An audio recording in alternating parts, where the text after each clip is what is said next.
Hello प्यारे दोस्तों, आज हम कैसा ये इश्क है एक दर्द भरी प्रेम कहानी का 16वां भाग लेकर आ गए हैं। तो चलिए आज की कहानी को शुरू करते हैं। अनाया एक पिंक कलर का कार्टून प्रिंट नाइट सूट पहनकर बाहर आई और आते ही सीधा बेड पर आई।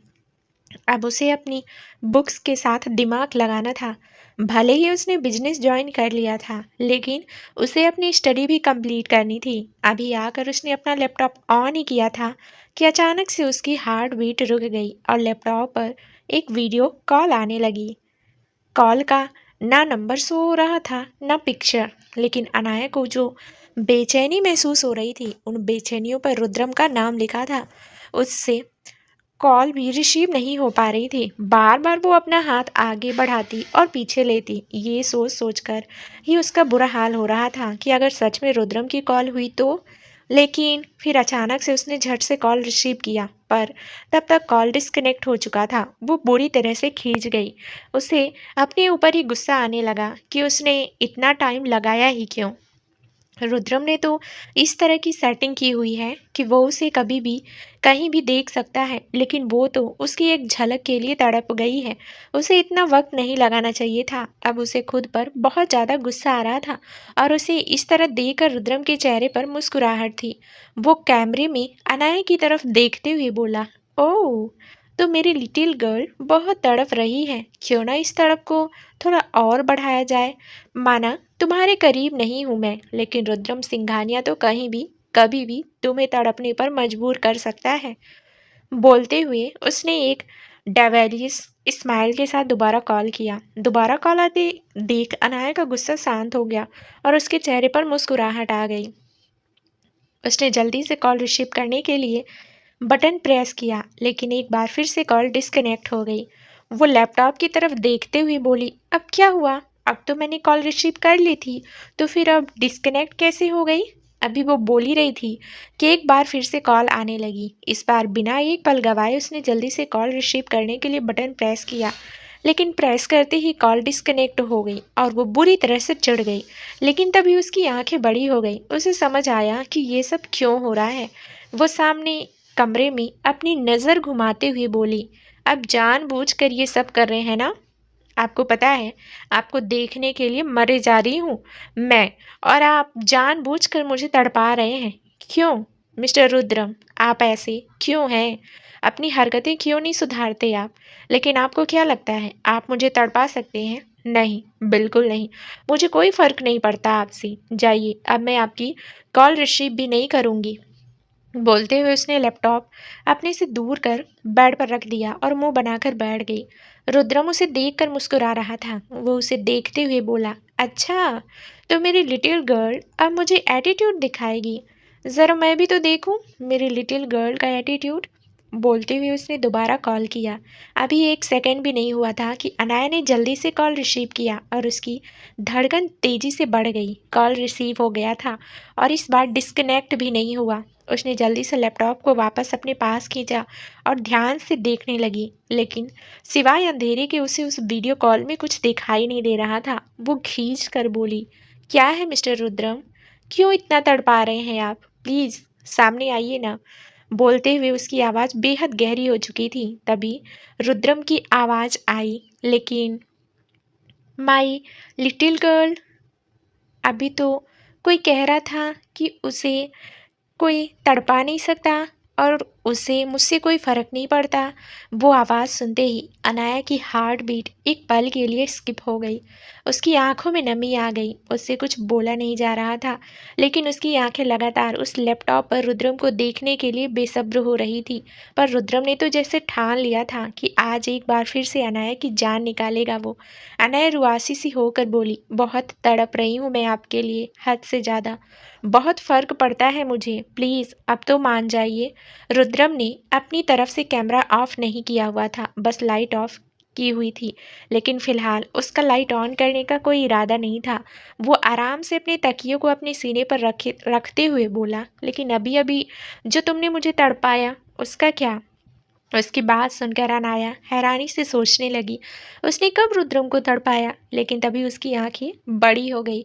उसे समझ में आया कि जब कमरे में आने के बाद अनाया कपड़े बदलने के लिए वॉशरूम में चली गई, रुद्रम उस वक्त की बात कर रहा है। उसका चेहरा लाल होने लगा। वो थोड़ा गहरी आवाज में बोली, तो आप भी तो मेरे साथ यही कर रहे हैं ना मिस्टर रुद्रम? आप जब चाहे तब मुझे देख सकते हैं, लेकिन मुझे तो आपकी एक झलक भी दिखाई नहीं देती। आपको पता भी है मुझे आपकी कितनी याद आती है। रुद्रम मुस्कुरा कर बोला, कितनी? अनाया झट से बोली, बहुत। उसकी आवाज में ही उसकी तड़प महसूस हो रही थी। रुद्रम बोला, सोचो जब तुम्हारा ये हाल है तो मेरा क्या हाल हो रहा है। लेकिन मुझे सुकून देने की बजाय तुमने मुझे और तड़पाने की कोशिश की, तो अब मुझे क्या करना चाहिए? अनाया ने सर में से अपनी नजरें झुका ली और बोली, प्लीज मिस्टर रुद्रम। रुद्रम थोड़ी सर्द आवाज में बोला, अब बताओ, ये कॉल डिस्कनेक्ट कर दूं या मेरी हसरत पूरी करोगी, या फिर मेरी हसरत पूरी होगी? अनाया का दिल जोरों से धक धक करने लगा। रुद्रम उससे जो पूछ रहा था उसका साफ साफ मतलब अनाया के कपड़ों से था। उसने एक बार फिर से कहा, प्लीज मिस्टर रुद्रम, मान जाइए ना, आइंदा ऐसा कभी नहीं करूंगी। आपको जो देखना है देख लीजिएगा, मैं आपको नहीं रोकूंगी। रुद्रम बड़ी ही मदहोशी भरी आवाज में बोला, लेकिन वो सब मुझे अभी देखना है। I want see you right now. I am just waiting and your time start now. Anaya की धड़कन और भी ज़्यादा जोरों से बढ़ गई। वो मन में बस यही सोच रही थी कि ये इंसान सच में उसकी जान लेने के लिए ही पैदा हुआ है। ना जाने रुद्रम ने उसे कब कब कैसे कैसे हालत में देखा था, लेकिन यूँ वीडियो कॉल पर उसके सोच कर ही रोंगटे खड़े हो रहे थे। तभी रुद्रम की आवाज़ आई, 1 2 3।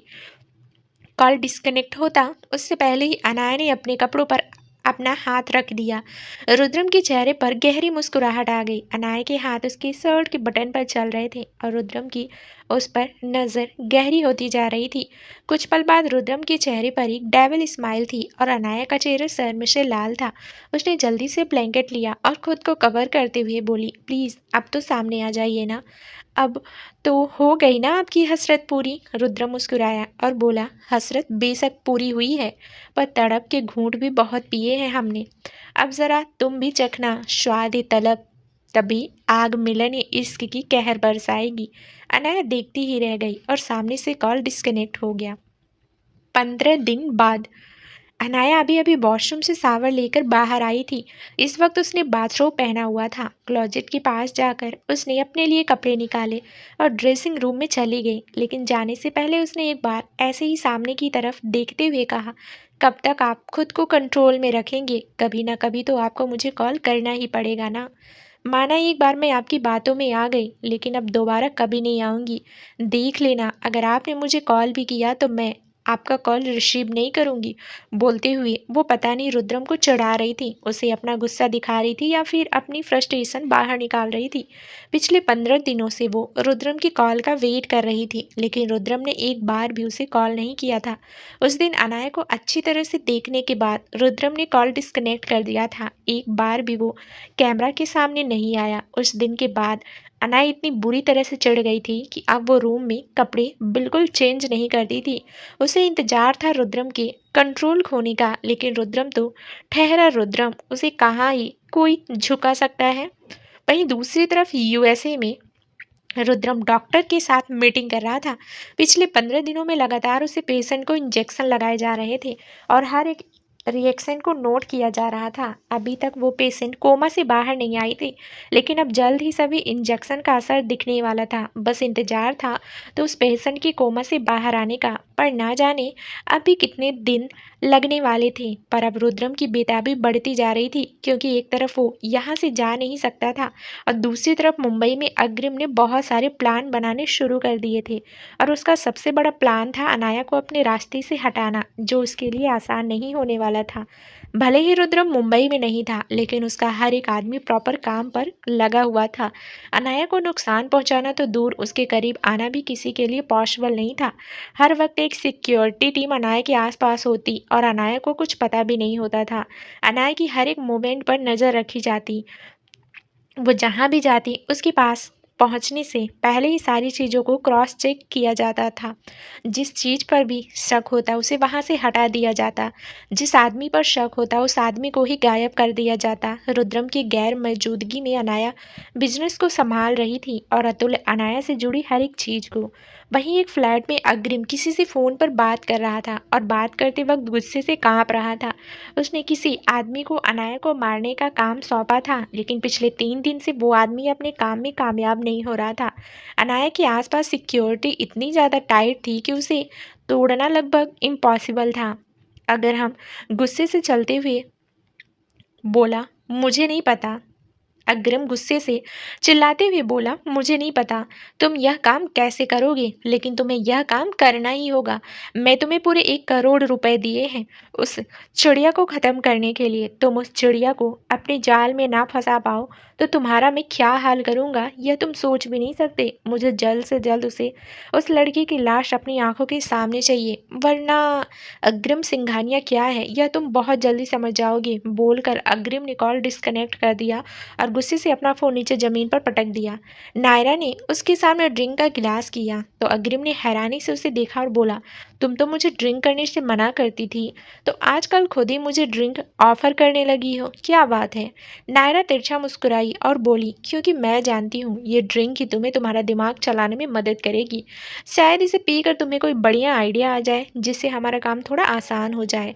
अग्रिम ने ड्रिंक के गिलास को अपने होठों से लगाया और बोला, काम तो बहुत जल्दी होगा, फिर चाहे वो काम मुझे ही क्यों ना करना पड़े। नायरा जाकर सामने सोफे पर बैठी और बोली, अगर तुम चाहो तो मैं तुम्हारी मदद कर सकती हूँ। अग्रिम ने हैरानी से उसे देखा। नायरा उसकी नज़रें खुद पर पाकर बोली, नवरात्रि पर्व का शहर में बहुत बड़ा दुर्गा पंडाल लगता है और हर बार इस पंडाल में रुद्रम अपनी फैमिली के साथ जाता है, लेकिन इस बार रुद्रम नहीं है तो उसकी गैर मौजूदगी में शायद अनाया इस पंडाल में जाए। उसके साथ हर वक्त सिक्योरिटी रहती है, लेकिन इतनी भीड़ में अगर कुछ हो जाए तो सिक्योरिटी भी कुछ नहीं कर पाएगी। आई होप तुम मेरी बात समझ रहे होगी। बोलते हुए नायरा के चेहरे पर तिरछी मुस्कुराहट थी और अग्रिम के चेहरे पर भी शातिर भाव आ गए। दोनों की आंखें बता रही थी कि अब वो दोनों कुछ बड़ा करने वाले हैं। वहीं एक फार्म हाउस के अंदर आलीशान रूम में एक लड़की के सिसकने की आवाज़ आ रही थी। रूम के अंदर बेड पर एक लड़की ब्लैंकेट से ओढ़ कर लेटी हुई थी, लेकिन उस लड़की के ब्लैंकेट के अंदर से पैरों की हरकत से पता चल रहा था कि वो लड़की सो नहीं रही। उसकी कराहने की आवाज़ पूरे कमरे में गूंज रही थी। सोफे पर बैठा एक शख्स आराम से ड्रिंक कर रहा था। उसने अपने ड्रिंक का गिलास अपने हाथों में लिया और अपनी जगह से उठकर उस लड़की के पास आया। उसने उस लड़की के चेहरे से ब्लैंकेट हटाया तो वो लड़की कोई और नहीं, मलाइका थी। मलाइका ने अपनी आंखें खोलकर उस शख्स की तरफ देखा और बोली, आदित्य, मुझे सच में बहुत दर्द हो रहा है। आदित्य उसके चेहरे पर झुका और उसके गाल पर अपना हाथ रख कर बोला, यू नो बेबी, मैं थोड़ा हार्ड हो जाता हूँ, बट डोंट वरी, तुम्हें धीरे धीरे आदत हो जाएगी। मलाइका दर्द से सिसकते हुए बोली, प्लीज़ मेरी उठने में थोड़ी सी मदद करो ना। उसके कहने पर आदित्य ने उसे अपना हाथ दिया और उसकी उठकर बैठने में मदद की। मलाइका की दर्द से आह निकल गई। वो आदित्य की तरफ देखते हुए बोली, आई नो थोड़ा बहुत दर्द होता है, लेकिन ये दर्द बहुत ज़्यादा है, मुझे समझ नहीं आता ये दर्द हो क्यों रहा है। आदित्य ने उसकी तरफ अपनी ड्रिंक का गिलास बढ़ाया और बोला, मैंने कहा ना, धीरे धीरे तुम्हें आदत हो जाएगी। लो इसे पियो और हमारा हाल्फ मंथ इंजॉय करो। मलाइका हल्का सा मुस्कुराई और उसके हाथों से ड्रिंक का गिलास लेकर बोली, मुझे यकीन नहीं होता कि हमें साथ रहते हुए 15 दिन हो गए हैं। मुझे पता ही नहीं चला ये 15 दिन कब बीत गए। बोलकर उसने उस ड्रिंक के गिलास को अपने होठों से लगा लिया। आदि तो उसे देखते हुए मन ही मन बोला, 15 दिन छोड़ो, तुम्हें 15 साल भी पता नहीं चलेगा कि कब क्या हुआ। तुम बस इस फार्म हाउस में रहोगी और तुम्हें पता भी नहीं चलेगा कि कब दिन हुआ और रात, और हर दिन हर रात तुम्हारे साथ किसने किसने क्या क्या किया। बोलते हुए उसकी होठों पर डेविल स्माइल थी। अनाया की गाड़ी सिंघानिया इंडस्ट्रीज पहुंची और वो गाड़ी से बाहर निकलकर लिफ्ट से होते हुए अपने कैबिन में आई। उसके कैबिन में आने के बाद अतुल्य उसके कैबिन में आया और उसकी तरफ देखते हुए बोला, मैम, आपको आज दुर्गा पंडाल में जाना है। अनाया ने हैरानी से उसे देखा। अतुल्य बोला, सॉरी मोम, मैम, आई नो आपके लिए थोड़ा मुश्किल होगा, लेकिन बॉस हमेशा जाते थे, ऐसा कभी नहीं हुआ जब वो दुर्गा पंडाल में ना गए हों। दुर्गा पंडाल के नाम से अनाया को कुछ याद आ रहा था। एक बार उसकी उसी पंडाल में रुद्रम से मुलाकात हुई थी। तब अनाया सिर्फ 17 साल की थी। उस मुलाकात के बारे में सोचते हुए उसके चेहरे पर मुस्कुराहट थी। अतुल्य बोला, मैम अगर आप चाहेंगी तो मैं तैयारी करवा दूंगा। अनाया यादों से बाहर आई और अतुल्य की तरफ देखकर मुस्कुरा कर बोली, जरूर मैं जाऊंगी। बोलकर वो अपना काम करने लगी। सिंघानिया पैलेस। सब लोग तैयार हो चुके थे। बस अनाया का इंतजार हो रहा था, जो अपने कमरे में थी। इस वक्त ड्रेसिंग के सामने खड़ी वो येलो कलर की साड़ी में बहुत ज़्यादा खूबसूरत लग रही थी। वो बहुत कम ही इस तरह से तैयार होती थी। हाथों में भारी भारी चूड़ियाँ थी और माथे पर रेड कलर की बिंदी। सच में वो इस वक्त एकदम कहर ढा रही थी। रुद्रम, जिसने अभी कैमरा ऑन किया ही था कि वो ढंग से अनाया को देख पाता, उससे पहले ही अनाया रूम से बाहर चली गई। अनाया नीचे हॉल में आई तो सबकी नजरें उस पर टिक गई। रुद्रम के जाने के बाद इस तरह से तैयार होना मधु और सौंदर्या दोनों की आंखों में बहुत ज्यादा खटक रहा था और कहीं ना कहीं माया जी को भी अच्छा नहीं लग रहा था।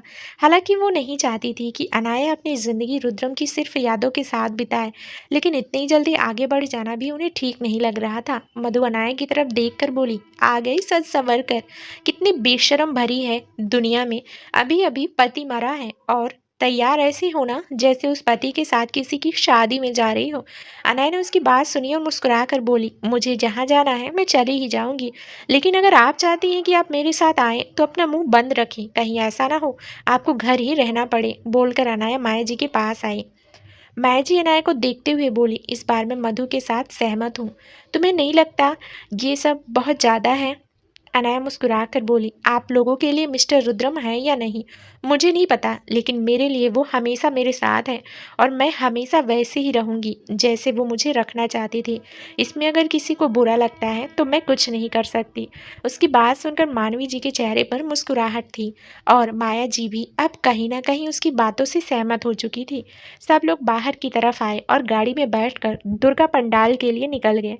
अनाया अपने हाथों में पहनी चूड़ियों की तरफ देख रही थी और अपने और रुद्रम के बिताए पलों को याद कर रही थी। कुछ महीने पहले एक बार रुद्रम और अनाया बेड पर थे। रुद्रम अनाया पर झुका हुआ था और उसकी गर्दन पर किस कर रहा था।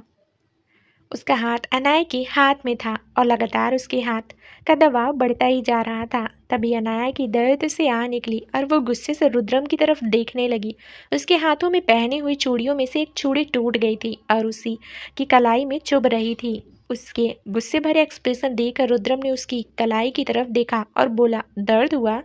अनाया ने पाउट बनाते हुए अपना सिर हाँ में हिलाया। रुद्रम ने उसके हाथ से अपना हाथ हटाकर उसकी कलाई पर रख दिया और जोर से दबाते हुए एक बार फिर से उसकी गर्दन पर झुका। इस बार उसकी गर्दन पर किस नहीं कर रहा था, बल्कि उसने अनाया की गर्दन पर लव देना शुरू कर दिया था। अनाया की जान निकलने लगी। एक तो रुद्रम के दांत जो उसकी गर्दन पर लग रहे थे और उसकी वो हार्ड वाली लव बाइट, और ऊपर से उसका हाथ जो उसकी कलाई पर दबाव बनाते हो उसकी चूड़ियों को तोड़ रहा था। वो दर्द से आहें भरे जा रही थी। कुछ देर बाद जब उसकी कलाई में पहनी हुई सारी चूड़ियां टूट गई और उसकी पूरी गर्दन लाल हो गई, रुद्रम उसके चेहरे से ऊपर उठा और उसकी आंखों में देखते हुए बोला, अब बताओ दर्द हो रहा है? बोलते हुए उसकी नजरें अब अनाया की दूसरी कलाई पर गई जहां चूड़ियां सही सलामत थी। अनाया ने जल्दी से अपनी सरनाम में हिलाया और रुद्रम के चेहरे पर डेविल स्माइल आ गई। अनाया की गाड़ी दुर्गा पंडाल के बाहर पहुंची। कब रुद्रम की शरारतों को याद करते करते अनाया यहाँ आ गई उसे पता ही नहीं चला। उसके होठों पर एक हल्की सी मुस्कुराहट थी। वो गाड़ी से उतरकर दुर्गा पंडाल की तरफ देखते हुए बोली, काश मिस्टर रुद्रम आप भी मेरे साथ होते। मुझे अच्छी तरह से याद है मैंने पहली बार आपको यहीं पर देखा था। पहले मुझे कुछ समझ नहीं आया, लेकिन अब वो सब याद करते हुए मुझे एहसास हो रहा है कि शायद हम दोनों की किस्मत पहले से ही जुड़ी हुई थी। मेरी किस्मत आप पहले से ही थे, तभी तो हमारी पहली मुलाकात ही इतनी खास थी। बोलते हुए अनाया की आंखों के सामने अतीत के कुछ पल घूम रहे थे। तकरीबन 4 साल पहले अनाया पीहू और अंशु के साथ इसी दुर्गा पंडाल में आई हुई थी। उसे शुरू से ही इन सब चीज़ों का बहुत शौक था, लेकिन अभी कुछ वक्त पहले ही उसकी मॉम और उसके भाई दोनों उसे छोड़कर इस दुनिया से जा चुके थे, इसलिए उसकी ज़िंदगी बहुत बेरंग हो गई थी। और ऊपर से नायरा का उसकी ज़िंदगी में आना उसकी ज़िंदगी को और भी ज़्यादा खराब कर रहा था। लेकिन पीहू और अंशु ज़बरदस्ती से उसे यहाँ लेकर आई। नवरात्रों के पर्व पर शायद माता रानी खुद चाहती थी कि अनाया यहाँ पर आए और उसकी ज़िंदगी की डोर किसी ऐसे ऐसे के साथ बंध जाए और वो डोर कभी ना टूटे। हालांकि रुद्रम ने उस वक्त तक सिर्फ अनाया की तस्वीर देखी थी। अनाया को हकीकत में उसने नहीं देखा था, लेकिन उस दिन दोनों की एक मुलाकात हुई थी, पर शायद वो मुलाकात पूरी होकर भी अधूरी थी। दुर्गा पंडाल में हमेशा रुद्रम के हाथों में पूजा होती थी। रुद्रम के हाथों से पूजा होती थी और उस दिन भी वो पूजा रुद्रम के हाथों से होने वाली थी। दुर्गा रुद्रम दुर्गा पंडाल में माता की मूर्ति के सामने खड़ा था। इस वक्त उसने सिर्फ धोती पहनी हुई थी और उसके ऊपर कुछ भी नहीं। एक जनेऊ कंधे से कमर तक बंधा हुआ था। गले में एक लाल रंग का साफा और उसके हाथों में पूजा की बड़ी सी थाल थी जिसमें दीपक जल रहे थे। पूजा का मुहूर्त शुरू हुआ और रुद्रम ने आरती करना शुरू की। अनाया बहुत पीछे खड़ी थी, लेकिन उसका बहुत मन था आगे जाकर वो आरती अपनी आंखों से बिल्कुल साफ साफ देखने का। इसलिए पीहू और अंशु के साथ किसी तरह जगह बनाते हुए वो आगे की तरफ आ ही गई। लेकिन उस दिन भीड़ इतनी ज़्यादा थी कि सिर्फ आगे का कुछ हिस्सा छोड़कर पूरा हिसाब ब्लॉक कर दिया गया था ताकि पीछे से कोई आगे ना आ सके। सिर्फ रुद्रम और उसका परिवार था आगे। रुद्रम की पीठ अनाया की तरफ थी और अनाया की नज़र सामने दुर्गा माँ पर थी। तभी पीछे से उसे एक जोरदार धक्का लगा और वो सीधा आगे की तरफ गिरी। वो सीधा जाकर रुद्रम की पीठ से टकराई थी। टकराने से रुद्रम एकदम से पलट गया और उसके हाथों में पकड़ी हुई आरती की थाल भी उसके साथ ही घूमी। आरती की थाल में से दिया जो नीचे गिरने वाला था उसे रुद्रम ने अपने हाथ से संभाल लिया, लेकिन बाकी की थाल अनाया के ऊपर गिरी जो सिंदूर से भरी हुई थी। पूरा सिंदूर उसके माथे और चेहरे पर फैल गया और अनाया का एक हाथ रुद्रम के हाथ पर था और दूसरा हाथ उसकी कमर पर। रुद्रम का एक हाथ अनाया की कमर पर था और दूसरे हाथ में उसने उस बड़े वाले दिए को पकड़ा हुआ था जिससे उसका पूरा हाथ जल रहा था। लेकिन उस वक्त शायद हर चीज थम चुकी थी और रुद्रम को कुछ और एहसास हो ही नहीं रहा था। उसकी नज़रें अनाया पर थी और अनाया की नज़रें रुद्रम पर।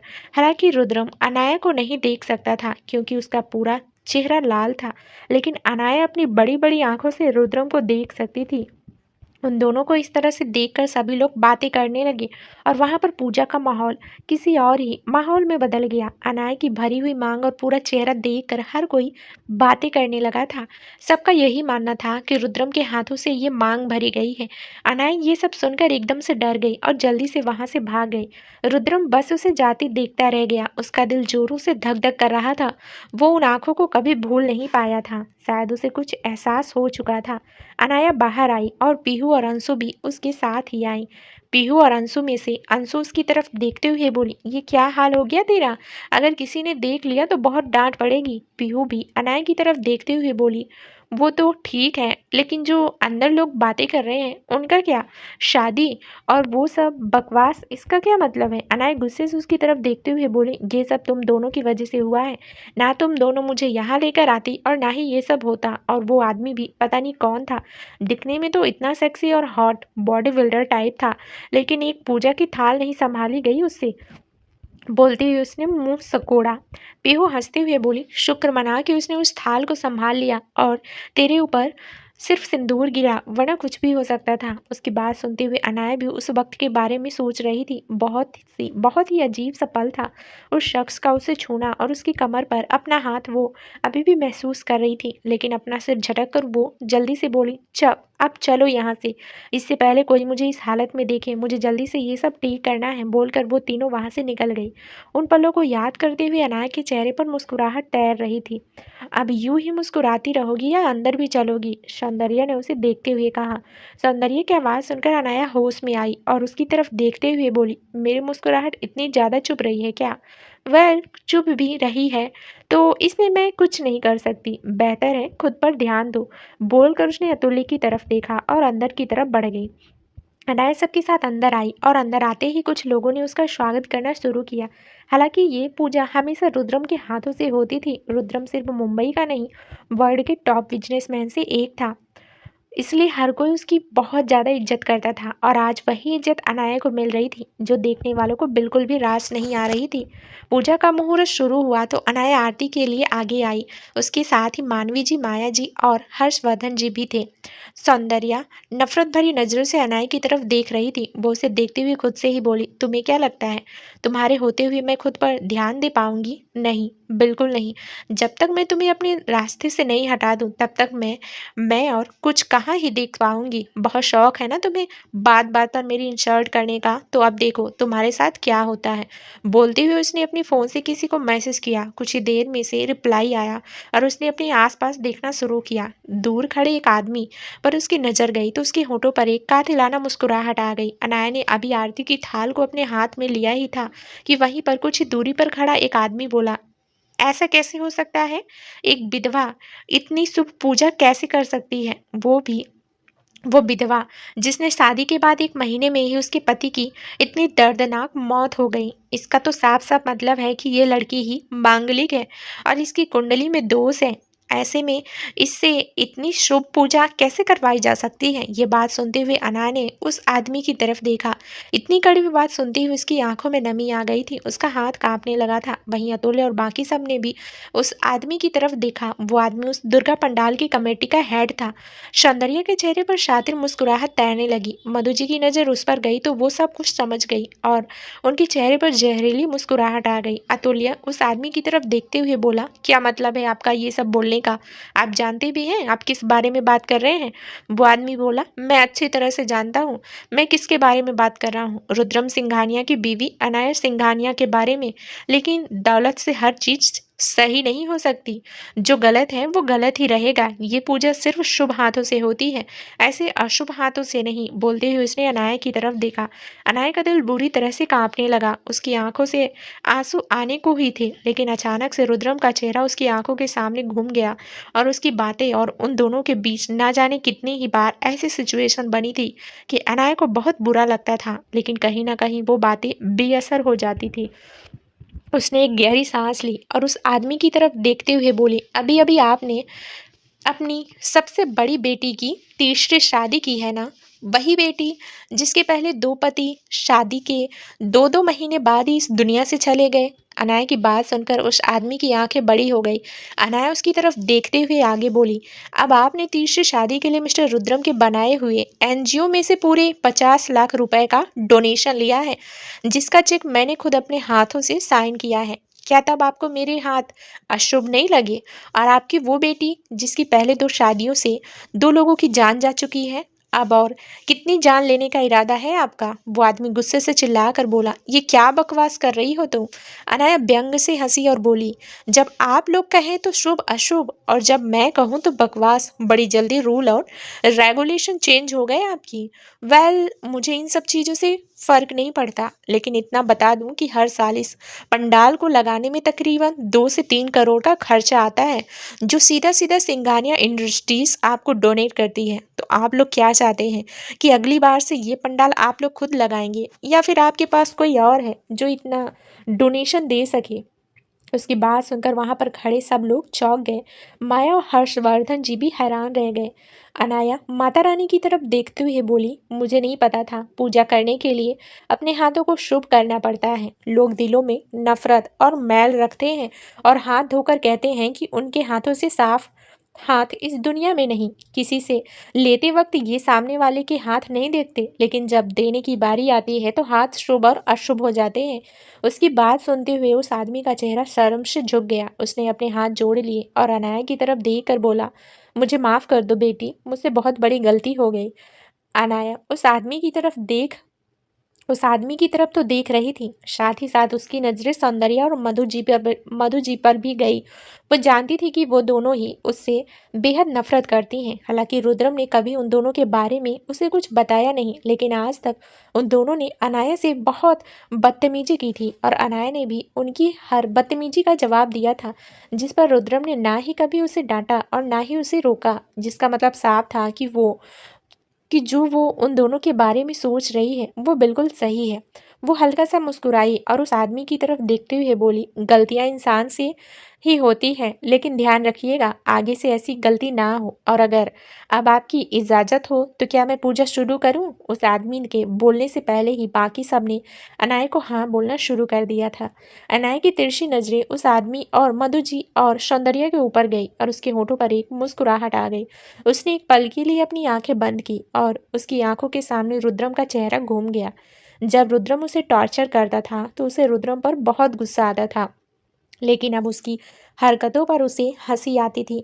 उसे स्ट्रांग बनाने का कितना अजीब तरीका था रुद्रम का, पर शायद ये अजीब तरीका ही रुद्रम को रुद्रम सिंघानिया बनाता है। उसने मुस्कुराते हुए सामने की तरफ देखा और आरती शुरू हुई। वहीं दूसरी तरफ एक आदमी जिसने अपना चेहरा एक सफ़ेद कपड़े से ढका हुआ था, वो अंदर दुर्गा पंडाल की तरफ बढ़ रहा था।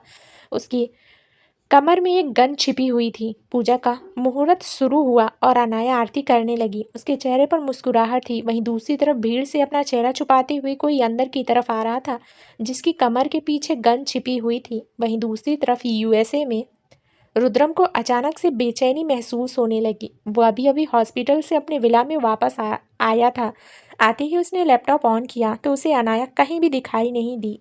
हालांकि वो जानता था कि आज वो दुर्गा पंडाल में आरती के लिए जाने वाली है, लेकिन फिर भी वो अनाया को देखने के लिए इतना ज़्यादा बेसब्र था कि कब से लैपटॉप ऑन करके बैठा था और अब उसे बेचैनी महसूस होने लगी थी, जिसने उसका दिमाग और भी ज़्यादा खराब कर दिया था। उसने जल्दी से अपना फ़ोन लिया और एक मैसेज टाइप किया। वहीं दूसरी तरफ अतुल्य का फ़ोन वाइब्रेट हुआ और उसने अपना फ़ोन चेक किया।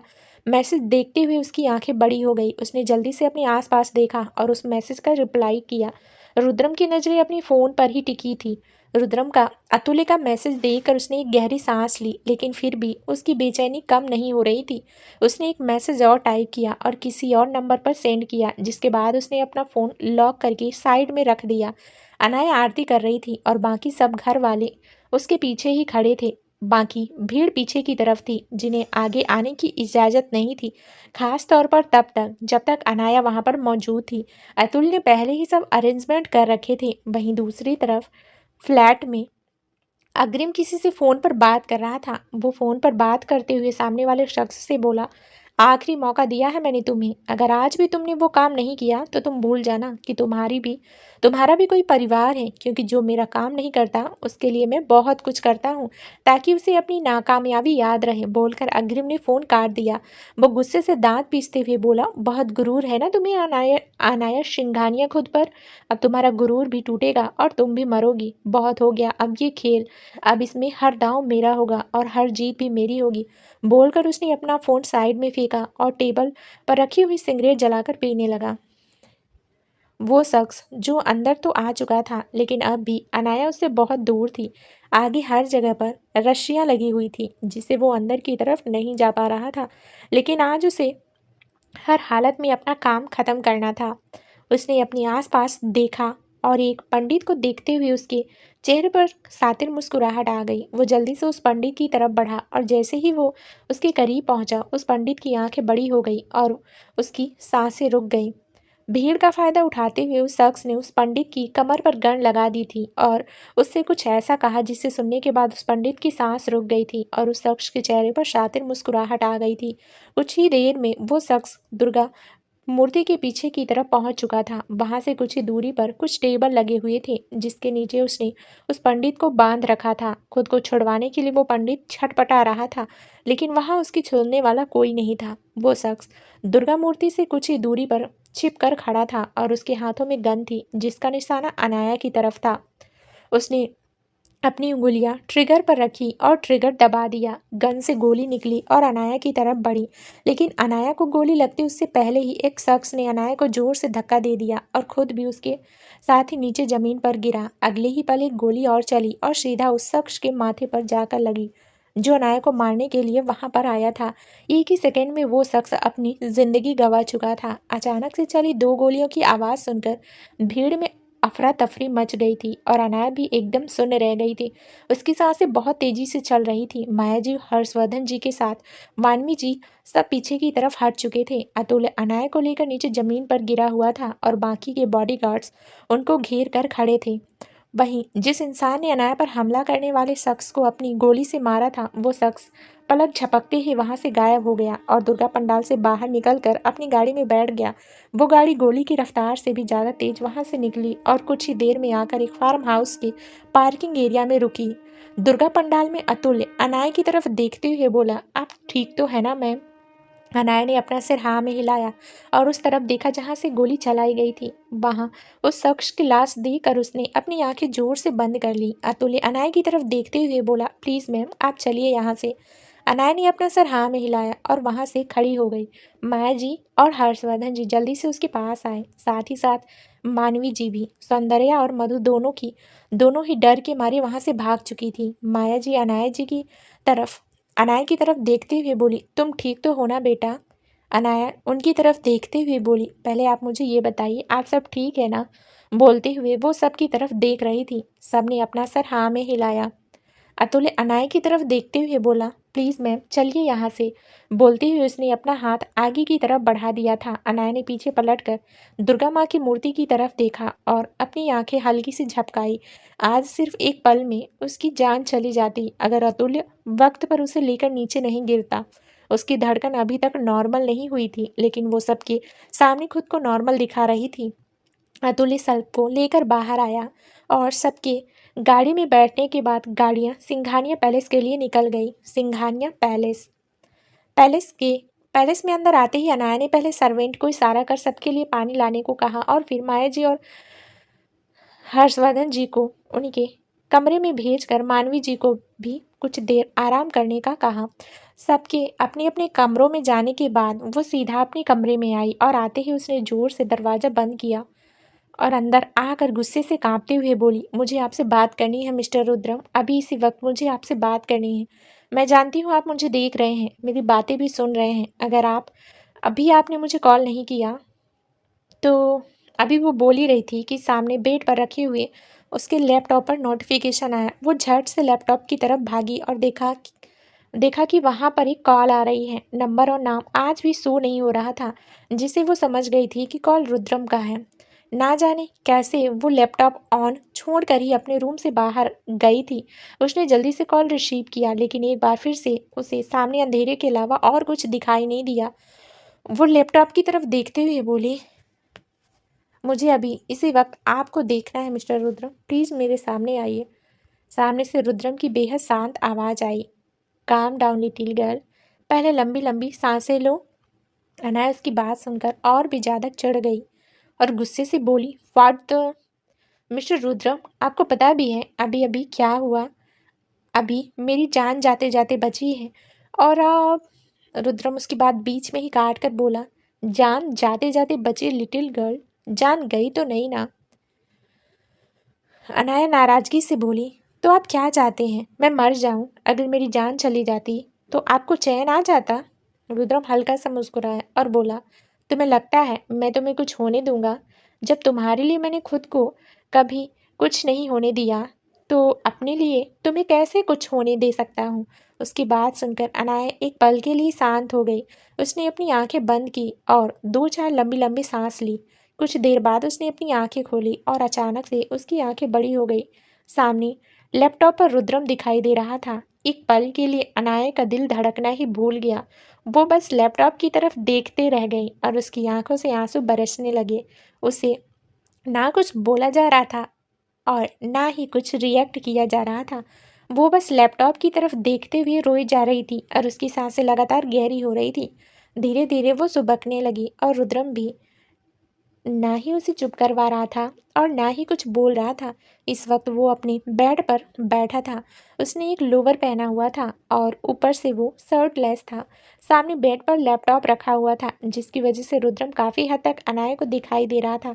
अगर माहौल इतना ज़्यादा सीरियस नहीं होता तो शायद उसे इस तरह देखते ही उसे कुछ कुछ होने लगता। कुछ देर बाद भी जब अनाया चुप नहीं हुई तो रुद्रम उसे देखते हुए बोला, अगर मुझे पता होता कि तुम मेरे सामने आने से ऐसे रोने लगोगी तो ये आखिरी बार है लिटिल गर्ल, इसके बाद मैं कभी तुम्हारे सामने नहीं आऊँगा। अनाया गुस्से से चिल्ला कर बोली, चुप, बिल्कुल चुप, एक लफ्ज़ भी और कहा ना तो मुझसे बुरा कोई नहीं होगा मिस्टर रुद्रम। रुद्रम मुस्कुराया और बोला, तुम सबसे बुरी कैसे हो सकती हो लिटिल गर्ल? सबसे बुरा तो मैं हूँ ना, हर बार तुम्हें रुलाता हूँ और तुम्हें तकलीफ देता हूँ ना मैं। अनाया उसकी तरफ देख रोते हुए बोली, पहले का नहीं पता, लेकिन अब आप बहुत तकलीफ दे रहे हैं मिस्टर रुद्रम। पहले आपका प्यार तकलीफ देता था, लेकिन अब आपका दूर जाना तो तकलीफ देने की भी इंतहा कर रहा है। प्लीज़ मेरे पास वापस आ जाइए। रुद्रम सर्द आवाज में बोला, तुम क्या चाहती हो लिटिल गर्ल? मैं ये कॉल डिस्कनेक्ट कर दूं? अनाया झट से बोली, नहीं नहीं प्लीज़ मिस्टर रुद्रम, ऐसा मत कीजिएगा प्लीज़, कुछ देर खुद को देखने दीजिए ना। बोलते हुए उसकी आवाज़ में तड़प साफ दिखाई दे रही थी। रुद्रम अपनी नज़रों को हल्का सा तिरछा कर बोला, तुम सच में मुझे देखती रहना चाहती हो लिटिल गर्ल? अनाया ने अपना सिर हाँ में हिलाया। सिर्फ वो ही जानती थी कि इतने दिनों से वो रुद्रम को देखने के लिए कितना तड़प रही थी। ना जाने उसने क्या क्या हरकत की थी रुद्रम की तरफ से कॉल करवाने के लिए, पर रुद्रम तो ठहरा रुद्रम, उससे कौन ही जीत सकता है। रुद्रम के चेहरे पर डेविल स्माइल आ गई। उसने अपनी टांगों को पूरा फैलाया और लैपटॉप उठाकर अपनी कमर पर रख लिया। अनाया अभी भी उसकी तरफ देख रही थी। उसके आंसू रुकने लगे थे। अब उसकी नज़रें रुद्रम के चेहरे से हटी और उसे पूरी तरह से घूमने लगी।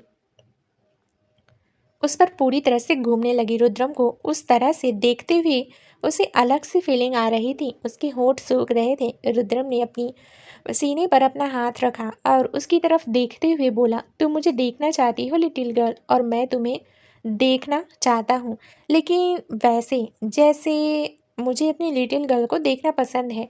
You know what I mean. बोलती हुई उसका हाथ अपनी सीने पर घूम रहा था और अनाया पर टिकी हुई उसकी नज़रों की इंटेंसिटी बढ़ती जा रही थी। उसकी बात सुनकर अनाया के भी रोंगटे खड़े होने लगे थे। रुद्रम की बात सुनकर और उसकी उसका हाथ देखकर अनाया के रोंगटे खड़े हो रहे थे। हालांकि वो उसकी बातों का मतलब समझ रही थी, लेकिन फिर भी अनजान बनते हुए बोली, आप कहना क्या चाहते हैं मिस्टर रुद्रम? रुद्रम के चेहरे पर टेढ़ी स्माइल आ गई। वो इंटेंसिटी से अनाया की तरफ देखते हुए बोला, तुम्हें सच में समझ नहीं आ रहा लिटिल गर्ल कि मैं क्या कहना चाहता हूँ, या फिर तुम मुझे सीधे सीधे शब्दों में बोलना पड़ेगा? अब मुझे अनाया ना ढंग से उसकी तरफ देख पा रही थी, ना उससे नजरें चुरा पा रही थी। वो धीमे से बोली, अगर आप कह देंगे तो मेरे लिए समझना आसान हो जाएगा। अभी उसकी बात खत्म भी नहीं हुई थी, उससे पहले ही रुद्रम एकदम सर्द आवाज में बोला, take off your clothes little girl. Anaya उसकी तरफ देखती रह गई। रुद्रम इंटेंसिटी से बोला, तुमने सुना नहीं लिटिल गर्ल, या सुनकर भी मेरी बातें अनसुनी कर रही हो? अनाया के चेहरे पर हल्की हल्की स्माइल थी जो रुद्रम समझ नहीं पा रहा था। उसने लैपटॉप नीचे बेड पर रखा और बोली, आप मुझे देखना चाहते हैं तो मैं आपकी बात मानूं, लेकिन इसके बदले मुझे क्या मिलेगा? रुद्रम लस्टी एक्सप्रेशन के साथ बोला, तुम्हें क्या चाहिए लिटिल गर्ल? बोलती हुई उसका हाथ उसके सीने से ऊपर की तरफ जा रहे थे। अनाया का और भी ज़्यादा गला सूखने लगा था। उससे पहले ही रुद्रम की तरफ देखकर कुछ कुछ हो रहा था और अब तो उसकी और भी जान निकलने वाली थी। अनाया भी बड़ी अदा से बोली, जैसे आपको लगता है कि मुझे आपके बिना कहे ही आपकी हर बात समझ लेनी चाहिए, तो आप भी मेरे बिना कहे ही मेरी बात समझ लीजिए। रुद्रम के चेहरे पर डेविल स्माइल आ गई। वो अपने होठों को हल्का सा ऊपर कर बोला, मेरी लिटिल गर्ल मेरे आगे ही चालाक बनने की कोशिश कर रही है? अनया हल्का सा बेड पर लीन होते हुए बोली, नहीं बिल्कुल नहीं, मैं तो बस आपकी ही बातों से आपको जवाब दे रही हूँ। अब आप ये बताइए कि यूं ही मुझे तड़पाते रहोगे या फिर मुझे वो मिलेगा जो मुझे चाहिए? रुद्रम ने अपनी आंखें बंद कर ली और बोला, लाइट ऑफ करो। अनय हैरानी से उसे देखते हुए बोली, क्यों, अब आप मुझे देखना नहीं चाहते? रुद्रम बिना आंखें खोले ही बोला, तुम्हें किसने कहा? तुम्हें देखने के लिए मुझे रोशनी की जरूरत है लिटिल गर्ल, और वैसे भी आज मैं तुम्हें देखूंगा नहीं, तुम्हें महसूस करूंगा और बिना तुम्हारे करीब आए तुम्हें अपने एहसास दूंगा। अनाया के चेहरे पर मुस्कुराहट थी। वो बहुत ज़्यादा एक्साइटेड फील कर रही थी। उसने साइड टेबल के ऊपर लगे बटन से लाइट ऑफ की और कमरे में अंधेरा छा गया। सिर्फ डिम लाइट जल रही थी, वो भी रेड कलर की, जो उस माहौल को और भी ज़्यादा इंटेंस बना रही थी। रुद्रम ने अपनी आंखें खोली और लैपटॉप की तरफ देखते हुए अनाया को कुछ इस तरह से देखा कि अनाया को ऐसा लगा जैसे वो सिर्फ उसके कंधे को देख रहा हो। अनाया की रोंगटी खड़ी होने लगी। उसने अपने कंधे पर हाथ रख दिया और रुद्रम उसे देखते हुए अपने होठों को हल्का हल्का अपने दांतों में लेने लगा। अनाया के हाथ खुद ब खुद अपनी ड्रेस को नीचे करने लग गए थे। कुछ ही देर में उसकी सांसें तेजी से बढ़ रही हुई थी और उसके हाथ उसकी ऊपर चल रहे थे। रुद्र मदहोशी भरी आवाज में बोला, can you feel me little girl? Anaya की आंखें बंद थी और गहरी गहरी सांसें लेते हुए हल्की हल्की आंखें भर रही थी। उसके पैर ब्लैंकेट के अंदर से बार बार ऊपर हो रहे थे। अनाया मदहोशी भरी आवाज में बोली, mister Rudram, I want you. Rudram उसके चेहरे की तरफ देखते हुए बोला, मैं तुम्हारे करीब हूँ लिटिल गर्ल, महसूस करो मुझे। मेरी होठ तुम्हारी बॉडी को छू रहे हैं। क्या तुम्हें एहसास नहीं हो रहा? रुद्रम अनाया रुद्रम के नाम का मौन करते हुए बोली, I can feel you mister Rudram and this feeling make me bad.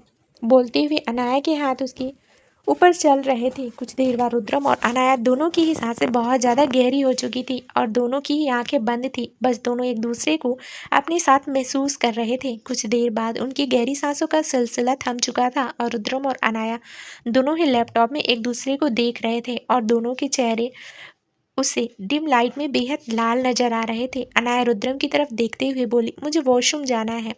Rudram हल्का सा मुस्कुरा कर बोला, जाओ, अगर तुम्हारे पास होता तो तुम्हें गोद में उठा कर ले जाता। अनाया के चेहरे पर भी मुस्कुराहट आ गई। वो अपनी जगह से उठकर वॉशरूम चली गई। रुद्रम उसे जाते देखा और अपनी आंखें बंद कर ली। कुछ देर बाद अनाया वॉशरूम से बाहर आई और ब्लैंकेट के अंदर बैठने से पहले ही उसने लैपटॉप की तरफ देखा जहां पर कॉल डिस्कनेक्ट हो चुका था। वो खींच कर बोली, ये गलत बात है मिस्टर रुद्रम, आप हर बार मुझे अपनी बातों में उलझा लेते हैं। अभी मुझे आपसे बहुत कुछ पूछना था, अपने सवालों के जवाब चाहिए थे मुझे आपसे, लेकिन आपने तो ना जाने मुझ पर कैसा जादू किया है कि मैं सब कुछ भूल ही गई और आप भी खो गई। अब पता नहीं आप मुझे कब कॉल करेंगे। बोलते हुए उसने मुंह बनाया और बेड पर बैठ गई, पर कहीं ना कहीं उसके दिल को सुकून था। आज कितने दिनों बाद उसने रुद्रम को देखा था। रुद्रम के चेहरे को याद करते हुए उसके होठों पर मुस्कुराहट बिखर गई और जब उसने बाकी के पलों के बारे में सोचा तो वो मुस्कुराहट और भी ज़्यादा लंबी हो गई। उसे शर्म भी आने लगी। जिन चीज़ों के बारे में उसने कभी सोचा भी नहीं था, आज वो ना जाने कैसी कैसी हरकतें कर रही थी। कभी यूं ही रुद्रम के बारे में सोच सोच कर मुस्कुराते हुए उसे नींद आ गई। उसे पता ही नहीं चला, लेकिन रुद्रम की नींद उड़ी हुई थी। उसने जो भी किया वो सिर्फ अनाया को थोड़ा सा सुकून देने के लिए किया था। वो नहीं चाहता था कि अनाया स्ट्रेस में रहे। वो पहले ही उसे बहुत ज़्यादा तकलीफ दे चुका था, अब वो उसे और ज़्यादा तकलीफ नहीं देना चाहता था। आज जो कुछ भी हुआ उसके बारे में सोचकर अनाया जो फील कर रही थी, उसे जो डर लग रहा था और उसके मन में जो सवाल थे, उन सब का अंदाजा रुद्रम को था और वो जानता था कि उन सब चीज़ों के बारे में सोचते हुए अनाया सो भी नहीं पाएगी। अगर रुद्रम वहाँ पर होता तो एक पल के लिए भी वो उन बातों को अनाया के दिमाग में नहीं आने देता। इसलिए रुद्रम ने ये रास्ता चुना। चाहे वो अनाया के पास हो या ना हो, उसके दिमाग को कैसे कंट्रोल करना है ये वो बहुत अच्छी तरह से जानता था। उसने कैमरा रिकॉर्डिंग से अनाया को सोते हुए देखा और एक गहरी सांस ली। वो उसे देखते हुए बोला, I love you so much little girl. तुमसे इतना प्यार करता हूँ मैं कि तुम्हारे ऊपर किसी की नज़रें भी बर्दाश्त नहीं कर सकता, तो कोई तुम्हारी जान लेना चाहे ये कैसे बर्दाश्त कर सकता हूँ। जिसके दिमाग में ये ख्याल आया कि वो अनाया सिंघानिया की जान के साथ खेल सकता है, उसका दिमाग उसी वक्त शांत कर दिया गया। लेकिन अब उसकी बारी है जिसने ये सब खेल खेलने की सोची। बस कुछ वक्त और हर एक चीज से पर्दा उठेगा। बोलती हुई उसका चेहरा एकदम शांत नजर आ रहा था, लेकिन उसकी आंखें बहुत कुछ बोल रही थीं। तकरीबन 15 दिन बाद अनाया मिरर के सामने खड़ी तैयार हो रही थी। उसने एक ब्लू कलर का फ्रॉक सूट पहना हुआ था जिसमें वो बहुत खूबसूरत लग रही थी। आज उस जल्दी जल्दी घर से निकलना था क्योंकि उसे अपना एग्ज़ाम भी देना था और साथ ही साथ उसकी दोपहर में एक बहुत अर्जेंट मीटिंग भी थी जो किसी प्रोजेक्ट के सिलसिले में थी और ये प्रोजेक्ट सिंघानिया इंडस्ट्रीज़ के लिए बहुत ज़रूरी था। इस प्रोजेक्ट में सिंघानिया इंडस्ट्रीज़ लगभग 100 करोड़ की इन्वेस्टमेंट करने वाली थी। कमरे से बाहर निकलने से पहले उसने पूरे कमरे में देखा और मुंह बनाते हुए बोली, मुझे आप पर बहुत गुस्सा आ रहा है मिस्टर रुद्रम। पिछले 15 दिन से मुझे आपने कॉल नहीं किया और खुद तो जब भी मन होता है मुझे देख लेते हैं, लेकिन मेरा मेरा क्या, मेरे बारे में भी तो कुछ सोचिए ना मिस्टर रुद्रम प्लीज़। मेरा मन कर रहा है आपसे पूरी लड़ाई करूं, लेकिन अभी मेरे पास वक्त नहीं है, पर जब मैं वापस आऊंगी तो आपको मेरा गुस्सा झेलना पड़ेगा। बोलकर उसने गुस्से से ही हर जगह देखा और फिर कमरे से बाहर निकल गई।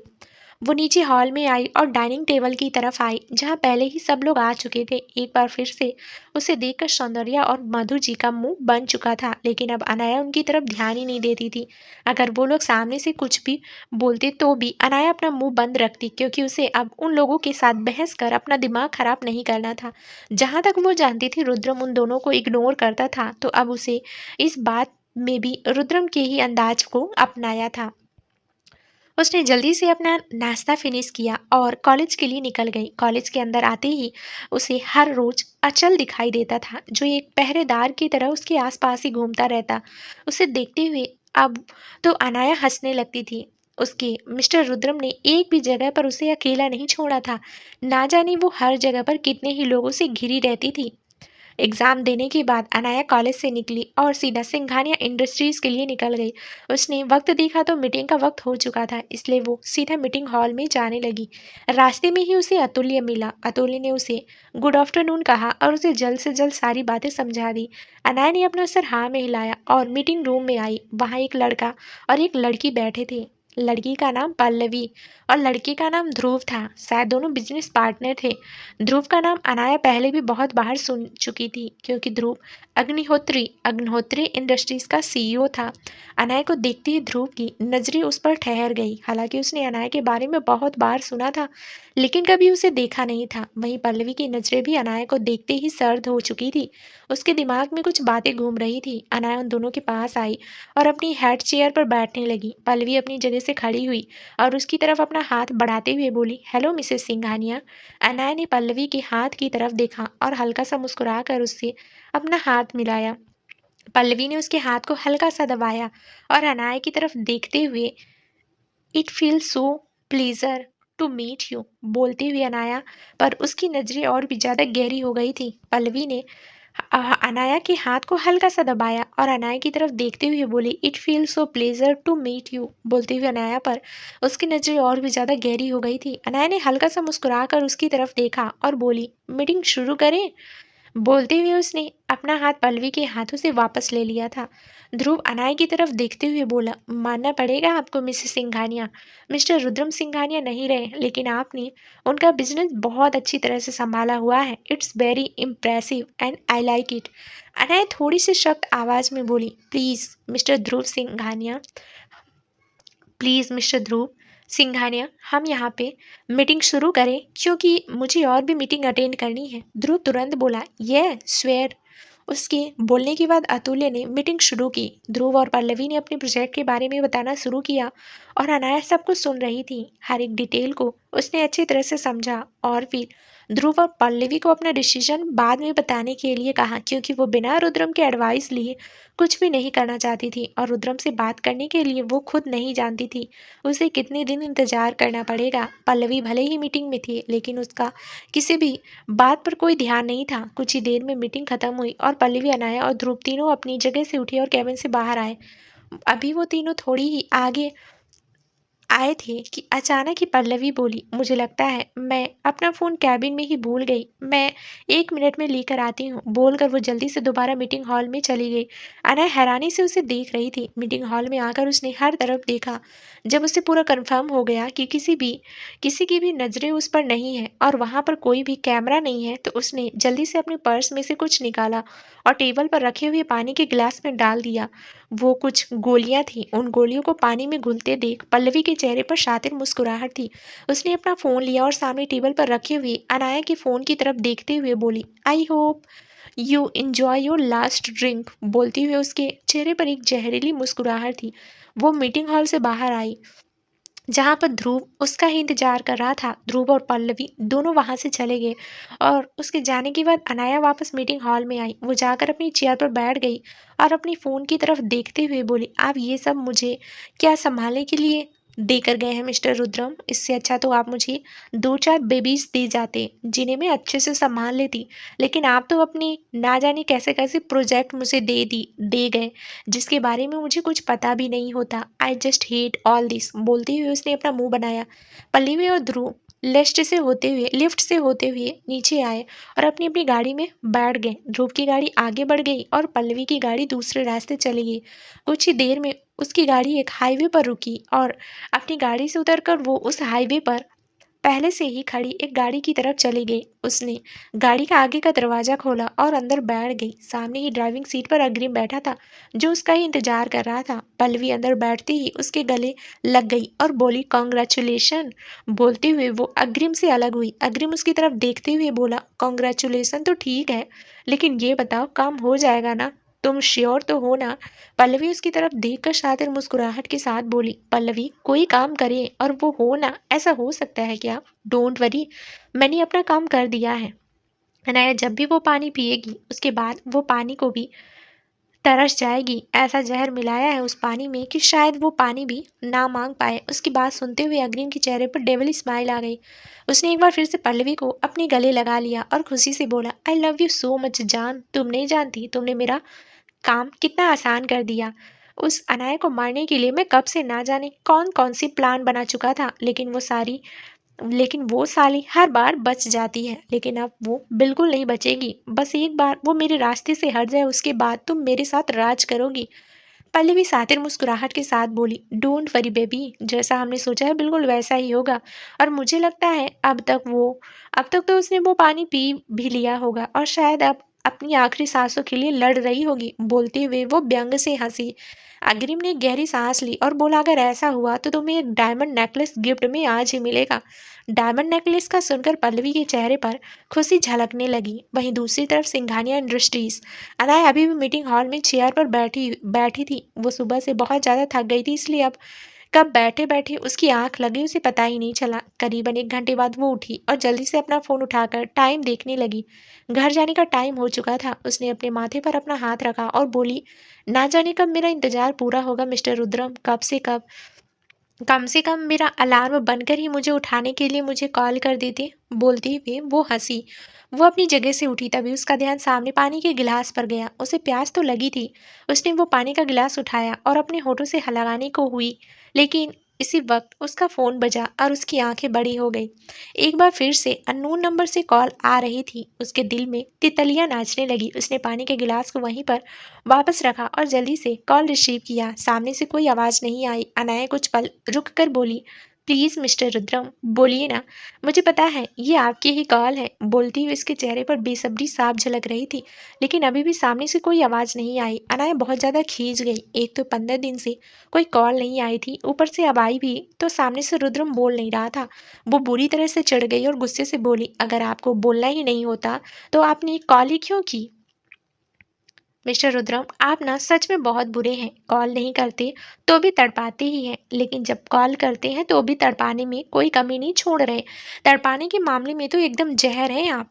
उसकी बात सुनकर रुद्रम हंसा और उसकी हंसी सुनकर अनाया एकदम से खामोश हो गई। रुद्रम सामने से ऑन कॉल बोला, तुम मुझे जहर कह रही हो लिटिल गर्ल? अनाया मुंह बनाते हुए बोली, अगर जहर हो तो जहर ही कहूँगी। रुद्रम मुस्कुरा कर बोला, मेरा असर देखना चाहोगी? उसकी बात सुनते हुए अनाया के चेहरे पर हैरानी भरे भाव थे। रुद्रम ऑन कॉल बोला, सामने टेबल पर देखो। उसकी बोलते ही अनाया ने टेबल की तरफ देखा। टेबल पर लैपटॉप था और उसके अलावा कुछ भी नहीं। उसने जल्दी से लैपटॉप अपनी तरफ घुमाया और बोली, आप मुझे वीडियो कॉल करेंगे? रुद्रम अपनी लिटिल गर्ल की एक्साइटमेंट देखकर मुस्कुरा रहा था। वो उसे चिढ़ाते हुए बोला, कभी मेरे ख्यालों से बाहर भी आओ लिटिल गर्ल, और बहुत कुछ है देखने लायक। अनाया मुंह बनाकर बोली, मैं किसी और को क्यों देखूं जब मेरा खुद का बंदा जहर है तो? रुद्रम के चेहरे पर डेविल स्माइल आ गई। वो बोला, अगर इस जहर ने तुम्हारी जान ले ली तो? अनाया मुस्कुरा कर बोली, अगर आप जान ले सकते हैं तो ले लीजिए, लेकिन जहाँ तक मैं जानती हूँ मेरे मिस्टर रुद्रम, मेरे लिए जान दे तो बेशक दे, लेकिन ले नहीं सकते। रुद्रम झट से बोला, इतना विश्वास करती हो मुझ पर? अनाया भी तुरंत बोली, खुद से भी ज़्यादा। हर एक सांस के साथ जब आपका नाम आता है मिस्टर रुद्रम, और कोई अपनी सांसों पर कैसे यकीन ना करे? बोलते हुए अनाया अपनी बढ़ती हुई धड़कनों को महसूस कर रही थी, जो अभी भी रुद्रम का नाम ले रही थी। अपनी लिटिल गर्ल की बातें सुनते हुए और रुद्रम को उस पर बहुत ज़्यादा प्यार आ रहा था। अगर अनाया सिंघानिया मेंशन होती तो अभी इसी वक्त वो उसे वीडियो कॉल कर लेता, लेकिन फिलहाल ऑफिस में वो ऐसा कर नहीं सकता था। वो थोड़ा नॉर्मल होकर बोला, मुझ पर यकीन करती हो क्योंकि तुम मुझसे प्यार करती हो, लेकिन किसी और पर तुम्हें ऐसे ही यकीन नहीं करना चाहिए। अनाया को उसकी बातों का मतलब समझ नहीं आया। रुद्रम बोला, कभी कभी सामने कुछ और होता है और पीठ पीछे कुछ और। जब लोग बहाने बनाने शुरू कर दें तो समझ जाओ कि वो हमारी पीठ पर खंजर चुभोने की तैयारी में है। अनाया को उसकी बातों का मतलब समझ नहीं आ रहा था, लेकिन वो अपनी तरफ से पूरी कोशिश कर रही थी। उसने लैपटॉप पर देखा, लेकिन उसे कुछ समझ नहीं आया।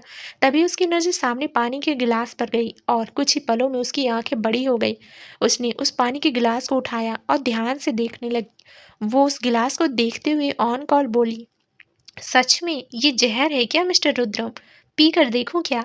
बोलते हुए वो रुद्रम को चिढ़ाने की कोशिश कर रही थी, लेकिन उसकी इस बात पर रुद्रम का चेहरा गुस्से से कांपने लगा। वो थोड़ी सर्द आवाज में बोला, तुम इस बहम में मत रहना लिटिल गर्ल कि तुमसे दूर हूं तो तुम्हें परेशान नहीं कर सकता। वहां बैठा बैठा तुम्हारी जान निकल सकता है। इतना दम है रुद्रम सिंघानिया में। उसकी धमकी ही काफ़ी थी अनाया के सीधा होने के लिए। वो उस पानी के गिलास को लेकर मीटिंग हॉल में देखने लगी। तभी उसे सामने कुछ प्लांट दिखाई दिए जो बहुत ही ज़्यादा लग्जीरियस पॉट में लगे हुए थे। वो पानी का गिलास लेकर उस प्लांट्स की तरफ आई और उस गिलास को एक पॉट में खाली कर दिया। अगले ही पल वो पूरा पौधा जलने लगा और पूरी तरह से काला हो गया। सभी पत्तियां मुरझा गई और मिट्टी भी गलने लगी। अनाया की आंखें बड़ी हो गई। अगर रुद्रम कॉल नहीं करता तो वो पानी उसके अंदर चला जाता और उसका भी यही हाल होता। उसने जल्दी से उस पानी के गिलास को साइड में रखा और रुद्रम से बोली, इतनी देर से आपका इंतजार कर रहे थे क्या? इतनी देर से आप इंतजार कर रहे थे क्या कि कब मैं उस पानी के गिलास को अपने होठों से लगाऊं? रुद्रम मुस्कुरा कर बोला, तुम सोती हुई बहुत प्यारी लग रही थी, इसलिए मैं तुम्हारी नींद पूरी होने का इंतजार कर रहा था, क्योंकि आज रात मैं तुम्हारी नींद उड़ाने वाला हूँ। बोलकर रुद्रम ने कॉल डिस्कनेक्ट कर दिया और अनाया फोन की तरफ देखते ही रह गई। रुद्रम ने उसे अच्छी तरह से ब्लश कराने का मौका भी नहीं दिया। उसकी सांसें हलक में अटक गई थी। उसने एक बार फिर से सामने उस प्लांट की तरफ देखा जो अब बुरी तरह से खराब हो चुका था। वो कुछ सोचते हुए बोली, ओह, तो मिस पल्लवी, तुम किसी का मोहरा बनकर आई हो। बेल, मुझे ज़्यादा सोचने की जरूरत नहीं, क्योंकि तुम्हारे किंग के बारे में मैं बहुत अच्छी तरह से जानती हूँ। लेकिन शायद तुम लोग ये नहीं जानते कि जब तक रुद्रम सिंघानिया अपनी क्वीन के साथ हैं तब तक कोई उसे खरोच भी नहीं पहुंचा सकता, जान से मारना तो दूर की बात। बोलते हुए उसके चेहरे पर एटीट्यूड भरी स्माइल थी। तो दोस्तों, आगे इस कहानी में क्या नया ट्विस्ट होने वाला है, ये जानने के लिए इस कहानी का अगला भाग जरूर सुनिए, जो बहुत ही जल्दी इस चैनल पर प्रसारित कर दिया जाएगा।